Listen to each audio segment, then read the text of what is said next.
L'immobilier, c'est l'un des secteurs clés de la construction. Selon la dernière étude du cabinet d'audit EY, ce secteur d'activité pèse 10% du PIB et plus de 2 millions de personnes y travaillent. C'est plus que le secteur du tourisme ou de l'agroalimentaire. Ces bons résultats sont largement portés par la promotion immobilière. Du coup, le gouvernement ne s'y trompe pas et a de grandes ambitions.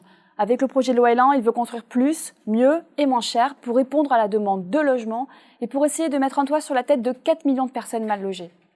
L'immobilier, c'est aussi la pierre angulaire des grandes politiques publiques. On peut penser à l'aménagement du territoire avec le programme Action Cœur de Ville, au nouveau programme national de rénovation urbaine, aux enjeux de la rénovation énergétique ou encore à la transformation de bureaux en logements.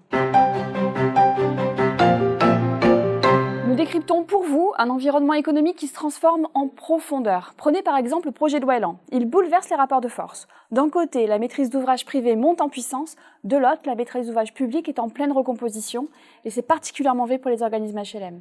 En parallèle, nous vous expliquons l'innovation continue dont font preuve les acteurs du secteur.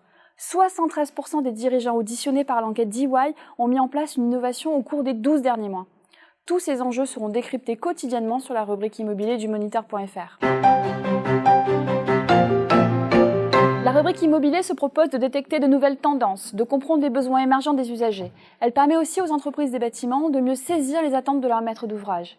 Et enfin, elle permet aussi aux acteurs de l'immobilier de pouvoir comparer leur stratégie de développement par rapport à celle de leurs concurrents.